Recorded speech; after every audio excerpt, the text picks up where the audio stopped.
Title: Magkaibigan sa gitna ng pagsubok. Sa isang simpleng paaralan sa probinsya, may dalawang batang magkaibigan, si Marco at si Leo. Lagi silang magkasama, sa klase, sa laro, at kahit sa pag-uwi.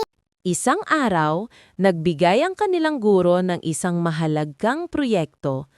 Group project ito, sabi ng guro, at kayo ni Marco at Leo ang magkapares. Masaya silang dalawa. Kaya natin to, sabi ni Marco. O naman, sagot ni Leo. Pero habang tumatagal, nagsimula ang problema. Si Marco ay masipag at gustong tapusin agad ang proyekto. Si Leo naman ay mahilig maglaro at laging sinasabi, mamaya na. Isang hapon, napuno na si Marco. Leo, lagi ka nalang naglalaro. Paano na tong proyekto natin? Sumagot si Leo, ikaw na lang gumawa, parang ikaw lang naman may alam. Dahil sa galit, hindi na sila nag-usap. Lumipas ang ilang araw, malapit na ang deadline. Pareho silang nahihirapan. Si Marco, pagod at mag-isa.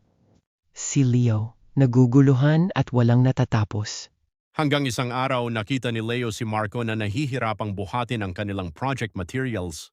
Tahimik siyang lumapit. Marco, tulungan na kita. Saglit na katahimikan. Tumingin si Marco, akala ko ba wala kang pakialam? Yumuko si Leo. Pasensya na, mali ako. Kaibigan kita eh. Ngumigi si Marco. Sige, tapusin na natin to, magkasama. Mula noon, nagtulungan sila. Nagpuyat, nagtawanan, at inayos ang kanilang proyekto. Dumating ang araw ng presentation. Kinakabahan sila, pero magkatabi. Ready? Tanong ni Marco. Basta kasama kita. Sagot ni Leo. Matagumpay nilang naipresenta ang kanilang proyekto. At sila ang pinakamataas ang marka sa klase. Ngumiti ang guro. Magaling.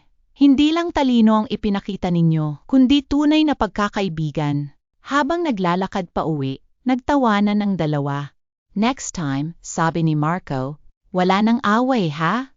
Promise, sagot ni Leo. Pero laro muna tayo. At muling nabuo ang kanilang samahan. Mas matibay kaysa dati, ang tunay na kaibigan hindi sumusuko kahit may problema.